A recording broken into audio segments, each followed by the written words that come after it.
He stopped returning calls. Not just yours, everyone's. You've seen this man. Maybe you are this man. Somewhere in his early 40s, he quietly disappeared. Not from the city, not from his job, but from people, from conversations that used to matter, from rooms he used to fill. And the most unsettling part isn't that he left, it's that he seems fine, better than fine actually, and nobody around him can figure out why.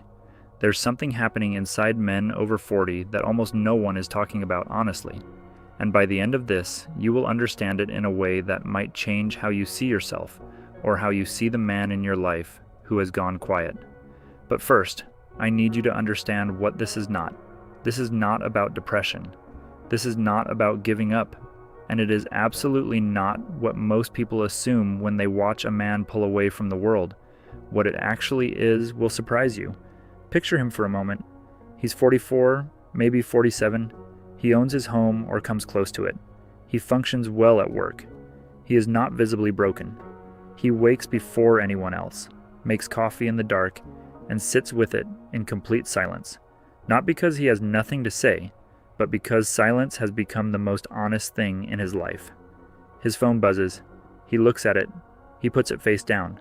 His sister hasn't heard from him in 6 weeks.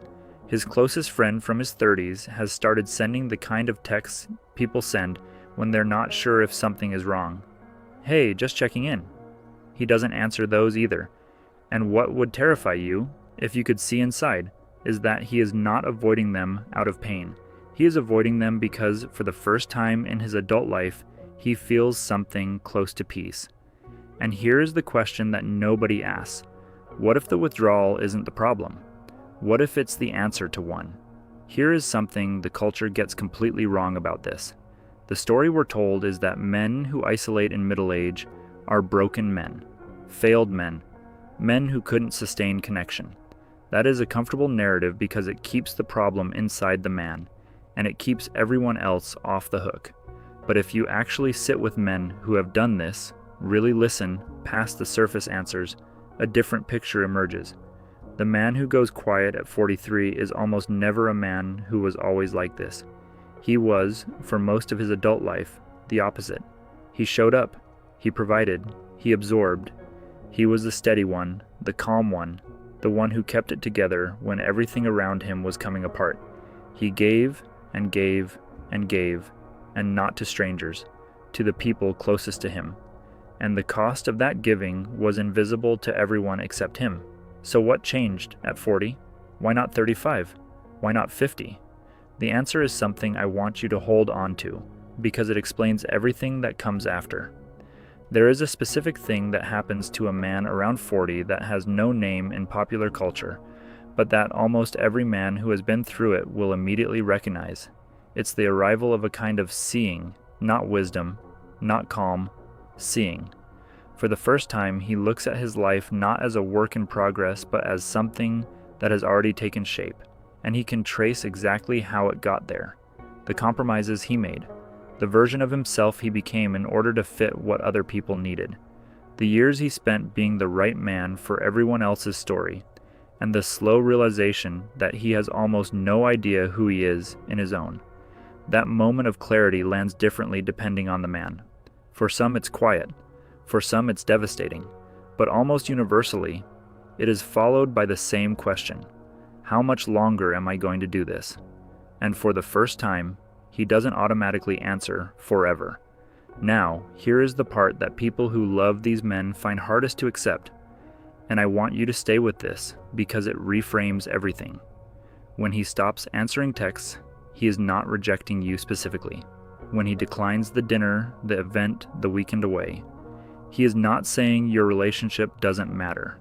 What he is doing is something more fundamental and more urgent than any of that. He is stopping a leak. For decades, this man has been the emotional infrastructure for everyone around him. He is the one who stays calm when you escalate. He is the one who shows up anyway when he's exhausted. He is the one who absorbs, manages, smooths over, and carries, not because he was asked to, but because somewhere along the way he learned that this was the price of being needed, and being needed was the closest thing to being valued that he knew. but there is a brutal tax on that kind of existence. Every time you are the shock absorber, something in you compresses. Every time you manage someone else's emotion instead of your own, a piece of your interior life gets quietly deferred. And those deferred pieces accumulate over years, over decades, until the man looks at himself and realizes he has been living as a function, not a person. The withdrawal is the first honest thing he has done in years. There is something else going on beneath this that almost never gets discussed.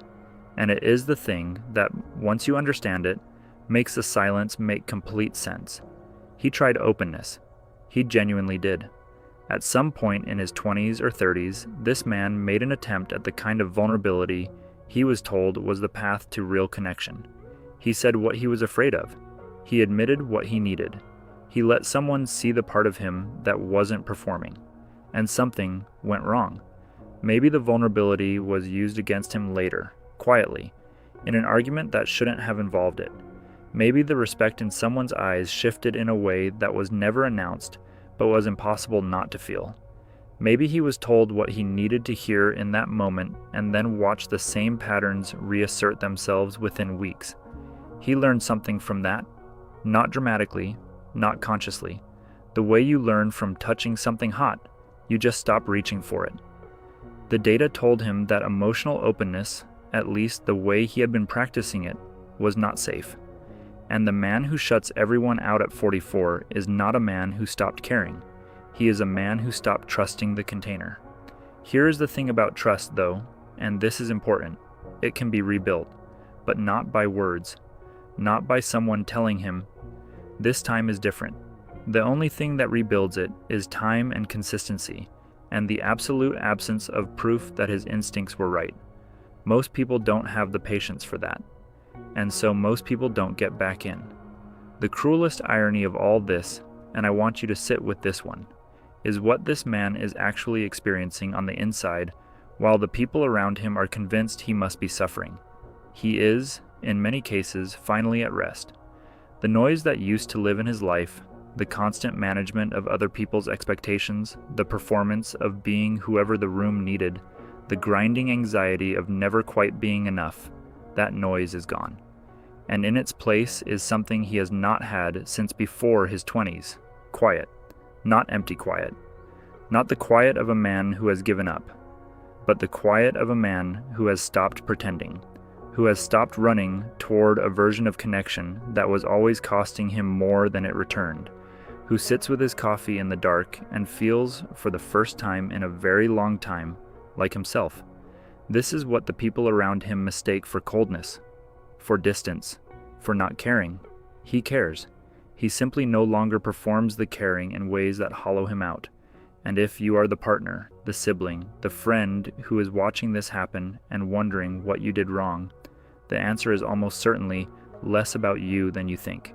The tank was already low before you got there. You are watching the consequence of a decades-long debt that finally came due. The question is not whether you can fix it. You cannot. The question is whether you can be the kind of presence that doesn't demand he spend what he doesn't have, and whether, in that patience, you become one of the very few people he eventually chooses to return to. Because some of them do come back. Not all of them. That matters to say clearly. Some men use the silence the way it should be used, as a period of reconstruction. They strip down, get still, figure out who they actually are under all the roles they've been playing, and they emerge quieter, but more themselves, more selective, less available to everyone, which means genuinely available to the few. Those men are not cold, they are honest, and the relationships they eventually allow back in are, almost without exception, better than anything they had before, because for the first time they are choosing instead of obligating. But some men calcify. The wall that was built for protection becomes permanent. The silence that started as rest becomes a permanent address. And that version is its own quiet tragedy. A man who was looking for himself and instead just found a smaller world. The difference between those two men is not visible from the outside, but the man himself knows which one he is becoming. He knows whether the quiet is filling him or just insulating him.